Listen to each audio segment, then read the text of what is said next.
Morning, thanks for coming. Yeah, glad to be here, up from my confines of London. You have to excuse me, I've got a really horrible cold. So, yeah, sorry about that. Okay, I'm just going to try and steam through this as quickly as possible, so there's lots of time for questions at the end, because I think that's going to be a little bit more valuable to you guys rather than me just talking at you. So, back when I used to have a job, I used to work at all these places. Worked on some awesome games, worked on some bad games. The same could be said for the companies. I've just finished a contract with Square Enix, working on Life is Strange and Just Cause 3. That was awesome. But yeah, now I'm here. Important stuff. So I'm a trustee for Games Aid, and they're a great charity. Basically what they do is they collect loads of charitable donations and efforts from people in the games industry, and then they donate them to some charities that industry members vote for. Please check the website out, please follow them on Twitter, and also Special Effect, they're another charity. They help young people with disabilities interact with technology, and they're absolutely awesome. So, current stuff, got my own company, UKIE. It's a micro studio, mainly doing mobile games at the moment. We've got a concept for a console game that we're pitching around at the moment. First game's going to be Red Zone Runner in the middle there, and partly as another endeavour, we're working on an app called Bibshop. So, and yeah, we need some testers. So, take a picture of that if you want, or memorise it, whatever. It'd be great. We need to get our products tested so that we don't release and get bad reviews and disappear into obscurity. Cool. All right, so that's the business stuff done. Time to talk to you about my path into the industry. And unfortunately, it's not very interesting. I was very lucky. I was working at McDonald's doing my A-levels, and there was a HR lady there, and her husband used to work for Lego. He needs some testers. Do you know anyone vaguely intelligent? So, oh yeah, Des can spell his name, it's great. Went and had an interview with them, got the job the next day. So, not very inspiring, sorry about that. But it doesn't matter. Things are different back then, and they're a lot better now. Excuse me. Oh.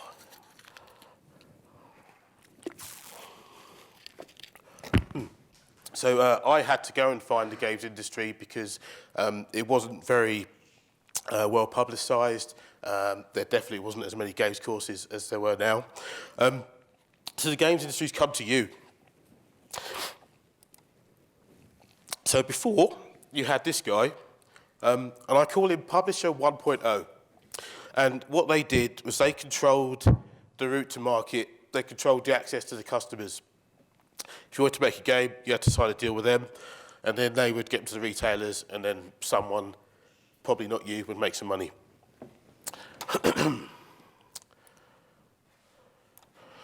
So things are a bit different now.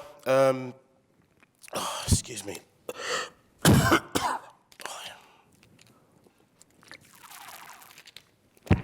Right, great. Now we've got loads of different tools and engines, so you can go direct to market yourself. You've got tools like Construct 2, Game Maker, Play Canvas, Unreal, and Unity, and they're free. They're all free. So you can go home today, make a game. You can submit to a store today, and someone could be playing your game today. That is fantastic. It's absolutely amazing. So it doesn't matter how I got here. You guys are here already. There's no barriers for you. You can create content and get it out there.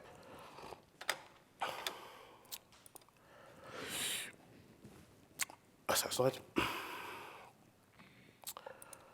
So the second part of this, I just wanted to tell you guys just a little bit how we do things at UKIE. Again, this is very...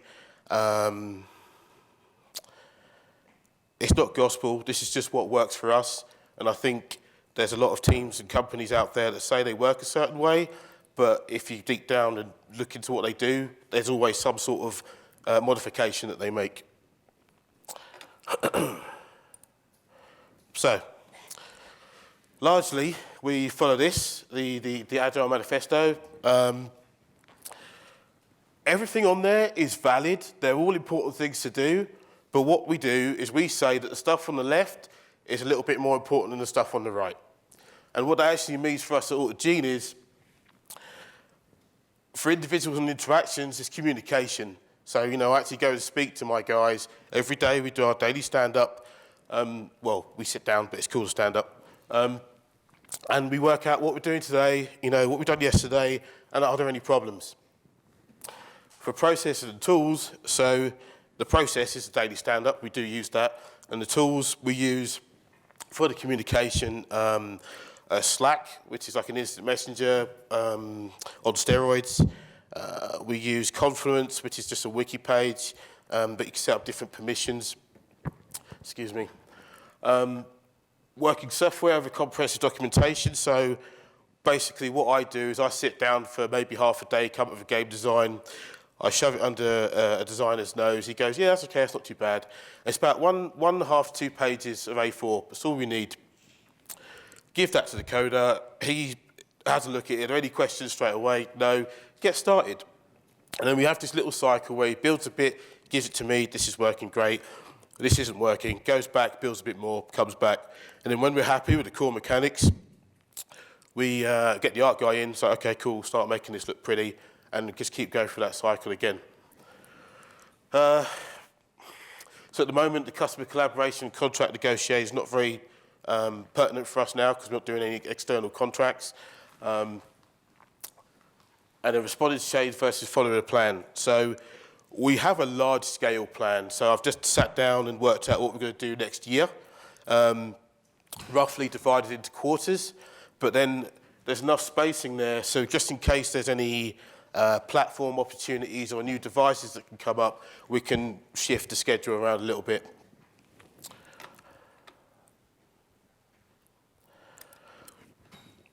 And then the last part of the presentation is I was just asked to tell you guys about the challenges that, we're going to face and you guys are going to face. I'm not a futurist. I don't like making bold predictions. There's too many people that get paid to do this, and their success rate is very low. So I assume you've heard all this stuff before, but just to go over them. So, as I mentioned earlier, it's easier than ever before to make a game and publish it by yourself. Problem is, everyone does that, and the consumer is just overwhelmed by choice. So it's hard for the it's hard for the good games to be, I'll say commercially successful, but as a caveat to that, if anyone asks you if you're successful, that is a very personal thing, within your own teams or even as yourself, you have your own personal goals that define success. So, yeah, take that with a pinch of salt. Does anyone know who this guy is? Yeah? Wicked. Okay, cool. He's also called the $1 Million Man, and basically, it's funding. It's tough. As John mentioned earlier, you could do some work for hire stuff and take your profits and use that to fund other titles. There's plenty of options out there. You have to decide what's suitable for you. Personal advice, I would say respect that getting funding is a full-time job.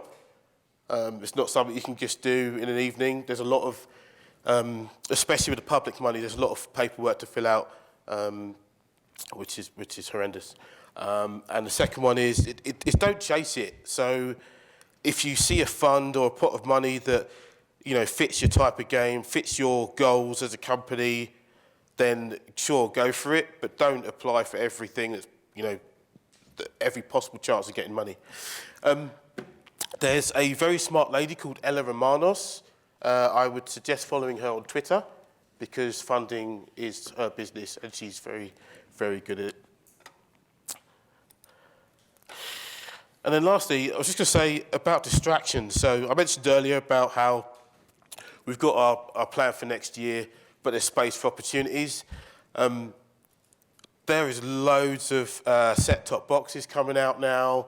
Apple TV's just released, Amazon Fire TV have upgraded. And the thing is, when you sat down to design your game, you had an intended platform for it to go on. I would say stick with that. And then once you've got that one done, try and port it to other platforms.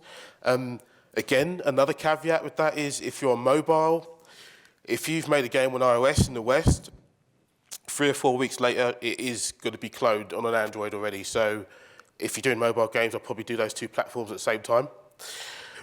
Excuse me. What was I going to say? Oh, yeah, cool. So, but yeah, so when you've got all these cross-platform engines, right? So especially Unity, really good. I love it. That's what we use at AutoGene. But yeah, it's build once and deploy many, right? Well, that's what they'd like to believe. There is some work to be done, but I will leave you guys to discover that for yourselves. That's it. Question time.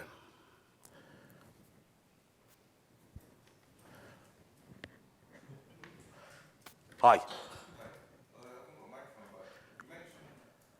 Can we just throw him this mic here?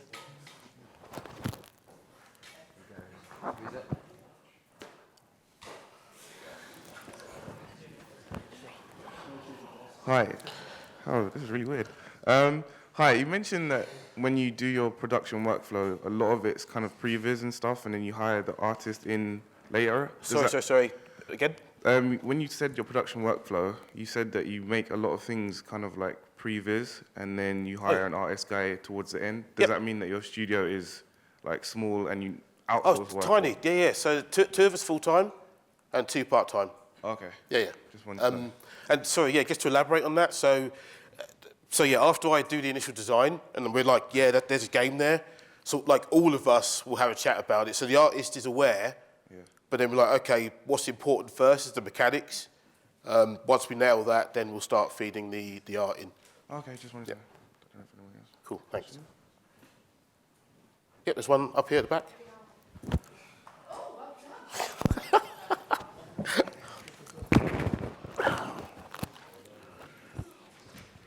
So you said that your team's quite a small team, but how have you put that team together? Is it like you've gone out asking for jobs, or are they people that you've known beforehand? And kind of what's the relationship between you and the team? Is it purely professional, or do you? So I stalked some people, then I went by stables and put some horse heads into people's beds. I've been doing this for over 15 years, so I've amassed a black book, if you will, of people. It's tough. I mean, just to echo John's point again, you know, I would never advocate working for free or asking someone to work for free, but, you know, free isn't just about getting paid. You can do some sort of deals at the end where it's like, okay, well, if we use an SPV, then you can have shares in that. So, you know, so they've got something in the game, a reason to do good work. I find that less and less with code, so I do have to pay a coder, unfortunately. But that's working out okay for us. The art guy, again, is part-time, so he's got other contracts that he can do, and our relationship's really good. So even if he's got a full-time one, you know, he'll do some work for me in the evenings and weekends, because we've got that relationship, basically. So, yep. How do you go about marketing your game? Like, what steps would you take to market the game? So again, it's another thing that, you know, the publishers used to, this was not their one USP, but, you know, a big fact. They got a lot of reach. But now, you know, you've got social media of all varying different types. I would suggest, if you've got the time and if the game suits it, I would go along the Vlambeer route, where they Twitch their development, you know, live so people can watch it. The guys that make TerraTech do that as well. It's not really my cup of tea. I prefer kind of growing the communities like on Twitter and Facebook. Twitter's a bit better for me than Facebook, but you know, it's just easy. And I would use a tool like Buffer. So what I personally do is on a Sunday, I sit down with some articles, look at some content we got, and then feed that in, and then pump that out slowly over the week. And there's also tools in there that tell you, they say when the best time to put the content out is, but that's not strictly true. It's just kind of what content you've put out that has performed the best historically. Yeah, because there's timescale stuff you can do. One thing I would suggest is try and grow your audience in the US. So if you post stuff kind of more on their timeline than ours, because the market's a bit bigger and they're a little bit more fanatical. And just to contradict myself a little bit, I would say, dominate home turf. So all of your friends, all of your family, that they need to be advocates for you to give you any chance whatsoever. That was quite painless. I just want to ask you a question myself, actually. Okay. You've got a newsletter and Twitter and Facebook. How do you build your community on Facebook and Twitter, etc., a meaningful community as opposed to just people who do likes? Yeah. So, just like before, Facebook, all we got is likes. I get maybe 34 interactions on the post out of 160 odd people, so it's quite low. So on Twitter, what's really good is loads of hashtag initiatives that you can piggyback off of. And I would suggest just do it like you're going on a date, right? So, you don't go straight off the bat. It's like, okay, do you want to come back to mine and let's get married? We'll go to the movies, we'll go and have a beer, have a chat, get to know each other, just talk. I want to say superficial stuff, but just gradually work your way in, and then slowly just drop bits of knowledge in there and share lots of stuff. Your output needs to be beneficial for the people that are listening to it before they'll start taking in sales stuff. Sure. So are you posting continuously on Facebook? Do you have a sort of we will post X number per week or? So, I try and do at least, let me think. So on Facebook, the days that work better for us are Thursdays and Fridays. Okay. So I do at least 2 posts. And Twitter, a little bit more random. We set it up to post every day, apart from the weekends, which was actually a bit negative for us because there's a screenshot Saturday that we miss out on. Right. So we're going to change that, basically. And Google Plus. Nobody uses that. Forget it. No. And is there any proof that Facebook and Twitter do actually give you sales? For me personally, as a result of Gene, not yet. Right. But I have worked on previous games, and So Facebook are doing a lot of stuff. They got a lot of data, and there's this social graph that is horrifically awesome at targeting people, right, but also horrifically bad, because you're just like, wow, how can you? It's so powerful that you can give it a group of people and you ask it to find you more people like that group. It's incredible. But yeah, so basically, and the whole point of that is that you're showing your advert to people that are more likely to be receptive of it. Rather than just scattergun everyone, you could be like, okay, well, I know they like games, they like this type of game, so at least they're going to get a click. Yeah. Okay. Thank you very much to Des then. Round of applause, please. Cheers.